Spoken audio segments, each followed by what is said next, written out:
Break के बाद एक बार फिर आपका स्वागत है हमारी खास पेशकश में। तो भांजी पर घमासान, सत्यदेव कटारे ने आरोप लगाया है शिवराज सिंह चौहान पर कि उन्होंने अपनी भांजी रितु चौहान को एमपीपीएससी में अनुचित तरीके से पास करवाया, 7वीं रैंक दिलवाई और उसके बाद डिप्टी कलेक्टर के पद पर बैठा दिया। व्यापम घोटाले की आग अभी ठंडी भी नहीं हुई थी। आपको बता दें कि जिस तरीके से यह मामला उठा था, लगातार बीजेपी सरकार घिरती नजर आ रही थी। वहीं एक बार फिर एक और मुद्दा मिला है कांग्रेस को, और मुद्दा ऐसा मिला है जो सीधे सीधे शिवराज सिंह चौहान से जुड़ा हुआ है। और अब इसको लेकर सत्यदेव कटारे ने तीखी प्रतिक्रियाएं दी है, तल्ख टिप्पणी की है। उन्होंने कहा है कि जो फर्जीवाड़ा पीएससी की परीक्षा में किया गया है, रितु चौहान को जो पद दिलाया गया है, वो पूरी तरीके से अनुचित है। हालांकि नरोत्तम मिश्रा ने अपनी तरफ से प्रतिक्रियाएं दी हैं।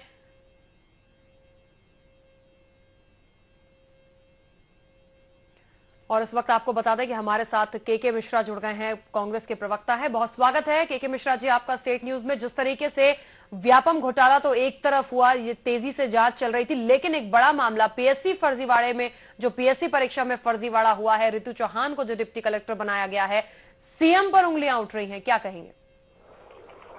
उंगलियां नहीं, ये तो जोर से सिद्ध आरोप है। और उसके बावजूद भी यदि नरोत्तम मिश्रा जी सरकार को बचाते हैं, मुख्यमंत्री को बचाते हैं, तो ये बहुत ही शर्मिंदगी की बात है। जो भी हुआ है ऑन डॉक्यूमेंट्स है, तो उसके बाद जांच कराने की घोषणा करनी चाहिए सरकार को, मुख्यमंत्री जी को। उसकी अपेक्षा वे लोग बचाव की कोशिश कर रहे हैं, ये निर्लज्जता की पराकाष्ठा है। मिश्रा जी, जिस तरीके से नरोत्तम मिश्रा ने कहा है, उन्होंने कहा है कि सत्यदेव कटारे झूठ बोल रहे हैं और पीएससी के चयनित उम्मीदवारों की उन्होंने एक सूची जारी की है और कहा है कि जो आरोप, दो दस्तावेज कांग्रेस दिखा रही है, वो झूठे और गलत हैं। पूरे देश में यदि कोई सच्चे व्यक्ति हैं तो उनका नाम है सिर्फ नरोत्तम मिश्रा और दूसरे हैं शिवराज सिंह चौहान, बाकी के सब झूठ हैं। यदि डॉक्यूमेंट्स के बावजूद भी यदि कांग्रेस पार्टी आरोपों को सिद्ध करती है, तो ये सीधी तौर पर उसे नकार रहे हैं और बस लोगों को बताने की कोशिश कर रहे हैं। इनमें हिम्मत है तो जांच क्यों नहीं कराते हैं? बहुत ईमानदार बनते हैं ना ये लोग जी। तो मिश्रा जी, मैं जानना चाहूंगी आपसे कि आपकी तरफ से आगे और क्या कुछ कार्रवाई इस मामले में की जाएगी, क्योंकि दस्तावेज आप लोगों ने दिखाए, मीडिया को भी दिखाए। आगे किस तरीके का आंदोलन या कार्रवाई इस मामले को लेकर आप करेंगे? देखिए, हमें तो मध्य प्रदेश में इन भ्रष्टों को, जो सो कॉल्ड रूप से ईमानदार बने हुए हैं, इन्हें बेनकाब करना है। और अभी कोई हमारा राजनीतिक स्वार्थ भी नहीं है कि विधानसभा चुनाव है या नगर निगम के चुनाव है या कोई पार्लियामेंट के चुनाव है, क्योंकि जो लोग जनता को, जिन्होंने लोकतंत्र के माध्यम से ठगा है, मतलब मतदान के माध्यम से उन्हें जनता को मूर्ख बनाया है, तो जनता के बीच हम यह इनकी पराकाष्ठा और इनके चरित्र बताने की कोशिश करेंगे कि जिनसे आप ठगाए हैं उनका मूल स्वरूप यह है, उनका मूल चेहरा यह है।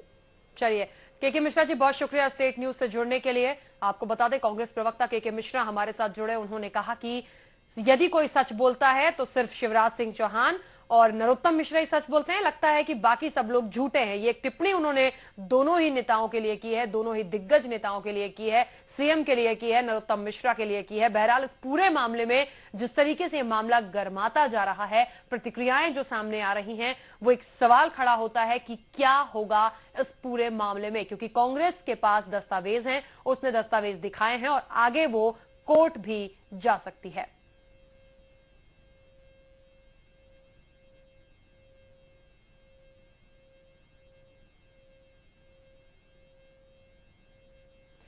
और हमारे साथ इस वक्त पूरी खबर के लिए राजू मालवीय, प्रदेश मंत्री बीजेपी, जुड़ गई हैं। मालवीय जी, बहुत स्वागत है आपका। आपसे जानना चाहेंगे, पूरा मामला व्यापम घोटाला जो था वो लगातार तेजी पकड़ता जा रहा है, परतें खुलती जा रही हैं। दूसरी तरफ शिवराज सिंह चौहान को निशाना बनाया कांग्रेस ने। बड़ा मुद्दा रितु चौहान की पीएससी में जिस तरीके से फर्जीवाड़ा किया गया, 7वीं रैंक दिलाई गई और फिर उसके बाद डिप्टी कमिश्नर के पद पर बिठाया गया।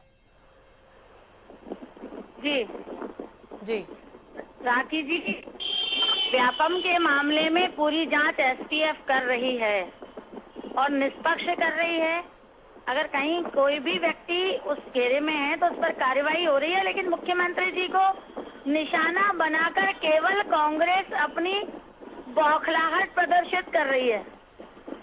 सारी चीजें पारदर्शी हैं, सारी चीजें निष्पक्षता के साथ सबके सामने हैं, लेकिन अब कांग्रेस का काम ही आरोप लगाना है तो वो लगा रही है। राजू मालवीय जी, लेकिन सत्यदेव कटारे ने मीडिया के सामने कुछ दस्तावेज रखे हैं। उन्होंने कहा है कि ये जो चीजें हैं ये सही है, तो ऐसे में आप ये कह रही हैं कि नहीं, जो दस्तावेज होते हैं वो गलत होते हैं और आरोप लगाने से कुछ नहीं होता। मैंने दस्तावेजों के ऊपर तो अभी कोई बात करी नहीं है। आपने मेरा ये कहना है, जो सत्यदेव कटारे जी मीडिया के सामने बात रख रहे हैं, बहुत अच्छी बात है, लेकिन जब इतनी बड़ी एजेंसी जांच कर रही है, हम एजेंसी को क्यों नहीं देते? जो चीजें हैं वहाँ दे दे, दूध का दूध पानी का पानी हो जाएगा। बिल्कुल, लेकिन क्या आपको नहीं लगता कि जिस तरीके से ये पूरा मामला निकलकर सामने आया है, व्यापम घोटाले की मानहानि करने की कोशिश की जा रही है, वो बहुत गलत है जी। और इसलिए मुख्यमंत्री जी ने मानहानि का दावा भी कोर्ट में कांग्रेस के कुछ लोगों के खिलाफ ठोका है जी। ये कुल मिलाकर के जिस लाइन पर अगर ये सच है तो फिर एसटीएफ को ये सारे कागज उपलब्ध कराएं, कहाँ दिक्कत है?